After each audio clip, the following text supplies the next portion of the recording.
हिमांचल ये तुम्हारी बेटी ना बड़ी होकर के भगवान की बहुत बड़ी भक्त होगी, तुम्हारा नाम रोशन करेगी और इसका विवाह देवों के देव महादेव के साथ में होगा। इतना कहकर के नारद जी वहां से चले गए। पार्वती धीरे धीरे धीरे धीरे बड़ी हुई और जब धीरे धीरे धीरे धीरे पार्वती बड़ी हुई तो महाराज बचपन से ही पार्वती के मन में भोले बाबा के नाम की लगन लग गई। अब भोले बाबा के नाम की जब लगन लगी पार्वती के मन में तो पार्वती ने सोचा कि जीवन में कुछ भी हो जाए विवाह करेंगे तो सिर्फ और सिर्फ भोले बाबा के ही साथ में। अब जब पार्वती ने सोचा कि कुछ भी हो जाए विवाह भोले बाबा के साथ में ही करेंगे। अब तो भोले बाबा का भजन करते करते करते करते करते करते पार्वती सयानी हो गई। और जब पार्वती सयानी हुई तो अब तो पार्वती ने सोचा कि घर में रह करके भजन नहीं कर पाते, इससे अच्छा यही है कि जंगल में जाकर के भजन कर आए। तो पार्वती ने एक बार हिमांचल से कहा, बाबा, बोले हाँ आपकी आज्ञा हो तो क्या मैं वन में जाकर के भजन कराऊं? अगर आप कहो तो मैं वन में चली जाऊं। तो हिमांचल कहने लगे, बेटी जानना चाहती हो तो चली जाओ, तुम भजन कराओ।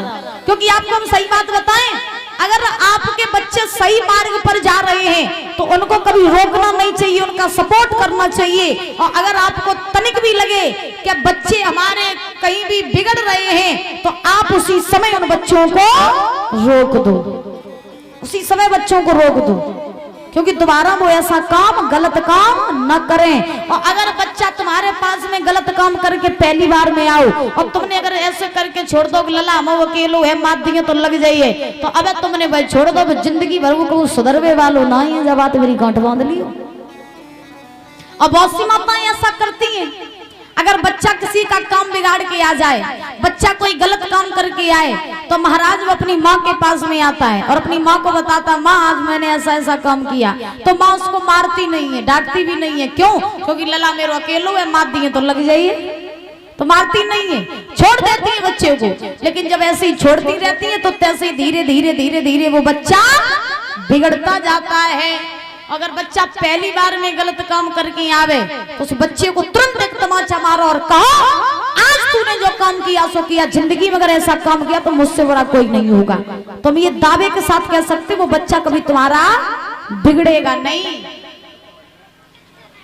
तो पार्वती ने हिमांचल से कहा, बाबा आपकी आज्ञा होवे तो कहा हम चले जाएं, वन में भजन कराएं। तो हिमांचल बोले, बेटी जानना चाहती हो तो चली जाओ। तो पार्वती जो थी वो चली और चलते चलते चलते चलते चलते चलते महाराज पहुंची कहाँ? जंगल में। और जब जंगल में पहुंची तो जंगल में जाकर के महाराज भोले बाबा के नाम का भजन करने लगी। परीक्षित जी, असली भजन क्या होता है ये बताइए आप मुझे, असली भजन क्या होता है?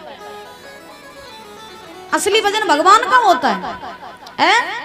अच्छा बुजुर्गों आप बताइए असली भजन क्या होता है?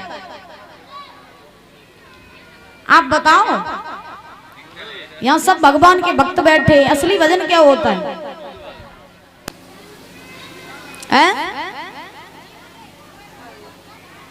बताओ, नहीं पता? चलो हम बता रहे हैं। बहुत हम ये देखते हैं कि लोग भजन तो बहुत करते हैं लेकिन मुख से तो राम राम और आत्मा में कपट भरो है। मुख से राम राम और आत्मा में कपट भरो। पूजा करते जा रही, पूजा करती जा रही और सास ससुर पे चिल्लाती जा रही। मैया सही बात है, पूजा करती जा रही और सास ससुर पे चिल्लाती जा रही, बच्चों को मारती जा रही, पड़ोसन को गाली सुनाती जा रही और भजन करती जा रही। तो ये भजन होता है? ये भजन नहीं होता है। असली भजन क्या होता है? विद्वान कल्पना करते हैं, दादा सुन लेना बड़े ध्यान से, कि आदत बुरी सुधार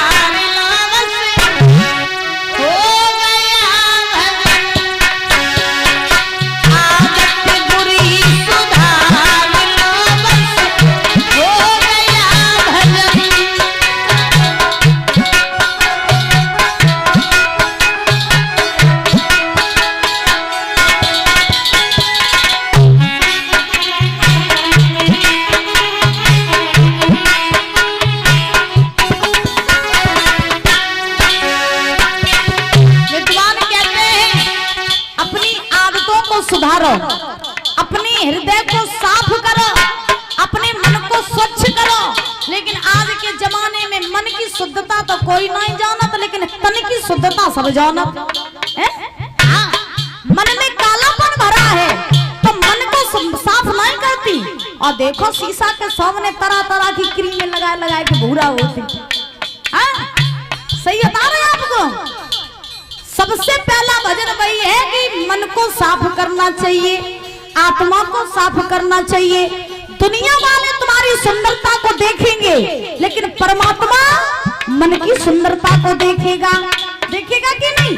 हाँ, अब तुम 10 लाख रुपया को जेवर पहन लो और 10,000 रुपया की बढ़िया साड़ी पहन के तुम पंडाल में जाओ, और तुम पंडाल में आओ तो लोग देखे तुम्हें, और फिर घरे जाए कि कहीं भैया फलाने की बहू 10 लाख रुपया को जेवर पहने आती, बाकी जैसो आज पंडाल में कोई नहीं आतो, बढ़िया महंगी 10,000 की साड़ी पहने आती, तो लोग तुम्हारी बड़ाई करें।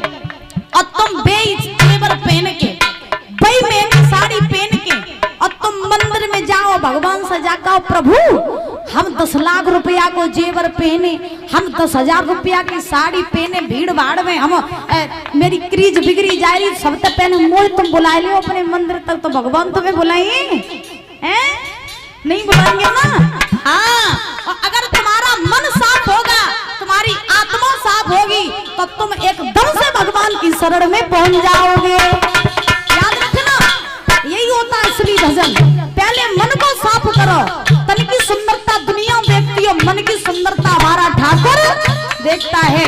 दुनिया वाले जब तक तुम्हारी शकल सुंदर है तब तक तुमसे प्यार करेंगे, और शकल पे दाग भी लग जाए तो दुनिया वाले तुम्हें देखेंगे भी नहीं। और तुम काले हो, शरीर से काले हो, और तुम्हारे मन में अगर शुद्धता है तो परमात्मा तुमको ऐसे ही अपना लेगा।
हो गया, जोर के बोलो, हो गया भजन। हाँ, तो मन को साफ रखो। तन की सुंदरता दुनिया देखती है, मन की सुंदरता हमारा भगवान देखता है, याद रखना।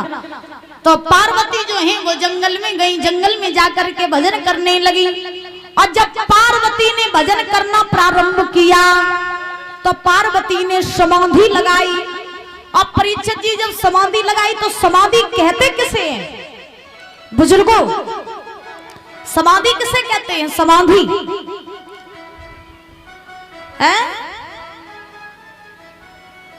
जिसमें शरीर का सम हो जाना, जिसमें शरीर का शून्य हो जाना, उसे कहते हैं समाधि।